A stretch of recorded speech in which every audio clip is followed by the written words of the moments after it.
Bismillahirrahmanirrahim. Assalamualaikum warahmatullahi wabarakatuh. Apa kabar semua sahabat channel Mendongeng Bersama Tefoni? Semoga kebahagiaan, kemuliaan, kesehatan, dan kesejahteraan senantiasa membersamai sahabat-sahabat semua dimanapun berada. Kita akan memasuki cerita ke-13 ya teman-teman. Ini cerita tentang Lembu Sura. Cerita ini berasal dari rakyat Jawa Timur. Seperti biasa, cerita yang Tefoni syarikan ini masih berasal dari buku Kumpulan Cerita Rakyat Nusantara Legenda karya Ember Rahimsyah yang diterbitkan oleh CV Pustaka Agung Harapan. Sahabat channel Mendongeng Bersama Tefoni, jangan lupa untuk subscribe, komen, like, and share video ini.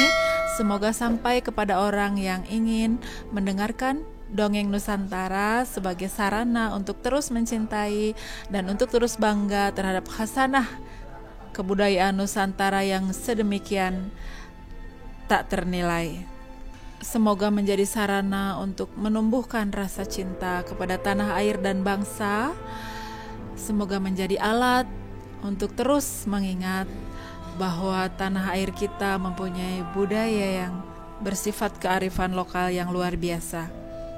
Sahabat semua, ini adalah cerita Lembu Sura, cerita dari Jawa Timur. Syahdan, Raja Brawijaya, penguasa kerajaan Majapahit, mempunyai seorang putri yang cantik, yaitu Dyah Ayu Pusparani. Putri ini memang benar-benar ayu sesuai dengan namanya. Banyak raja dan pangeran yang melamar untuk dijadikan permaisuri. Prabu Brawijaya bingung memilih calon menantu. Lalu raja mengadakan sayembara. Siapa yang bisa merentang busur sakti Kiai Garuda Yaksa dan sanggup mengangkat gong Kiai Sekar Delima, dialah yang berhak menikah dengan Putri Pusparani. Para pelamar menguji kemampuannya, namun ternyata tak satu pun yang sanggup merentang busur, apalagi mengangkat gong yang sangat besar itu. Menjelang berakhir sayembara itu, datang seorang pemuda berkepala lembu, yaitu Raden Lembu Sura atau Raden Wimba. Dia mengikuti sayembara itu dan berhasil merentang busur serta mengangkat gong Kiai Sekar Delima. Dengan demikian, berarti Raden Lembu Sura yang berhak menikah dengan Dewi Pusparani. Melihat kemenangan Lembu Sura, Putri Pusparani langsung meninggalkan Siti Hinggil. Ia sangat sedih karena harus menikah dengan pemuda yang berkepala lembu. Putri itu lari kepada embannya. Dia tidak mau menikah dengan manusia berkepala binatang, betapapun saktinya. Emban yang setia itu mencari akal bagaimana caranya agar putri itu batal menikah dengan Raden Lembu Sura. Dia akhirnya menemukan jalan keluar.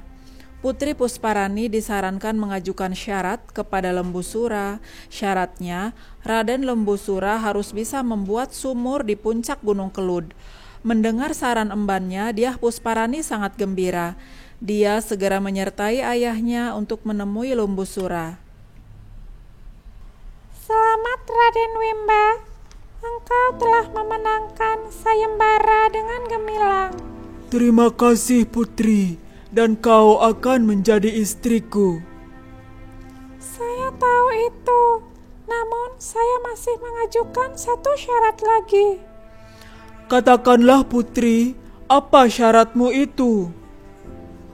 Buatkan aku sumur di puncak Gunung Kelud. Air sumur itu akan kita pakai mandi berdua setelah selesai upacara perkawinan.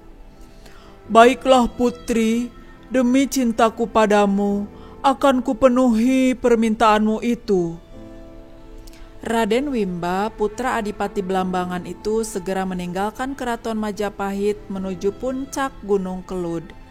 Dengan kesaktiannya, konon dia mampu mengerahkan makhluk halus untuk membantunya menggali sumur di puncak Gunung Kelud. Ternyata benar, tak lama kemudian Lembu Sura telah menggali cukup dalam.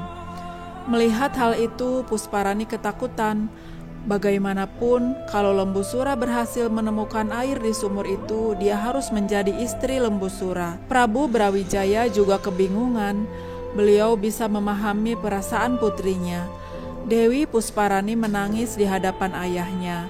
Ia mohon ayahandanya bisa menolongnya. Akhirnya Prabu Brawijaya menemukan cara. Lembu Sura harus ditimbun hidup-hidup di dalam sumur itu.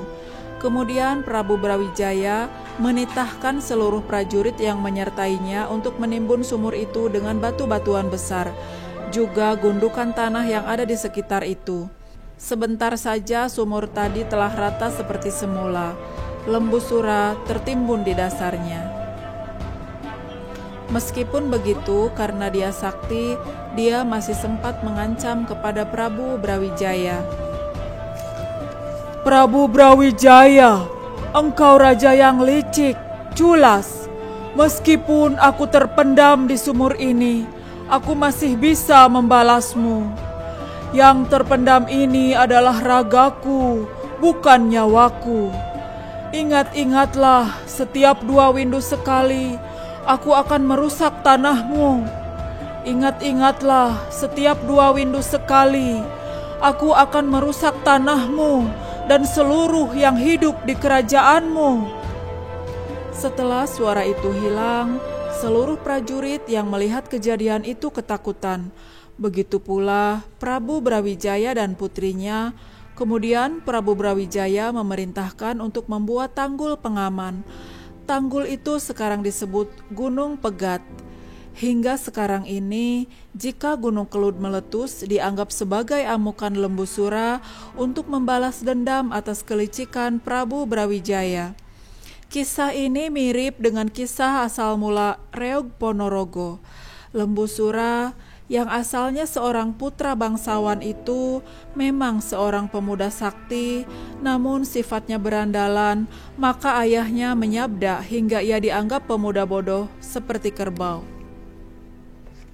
Demikian sahabat-sahabat channel Mendongeng Bersama Tefoni, kisah Lembu Sura dari cerita rakyat dari Jawa Timur. Mudah-mudahan kita mampu mengambil hikmah dari cerita ini, di mana apabila kita sudah berjanji maka harus ditepati.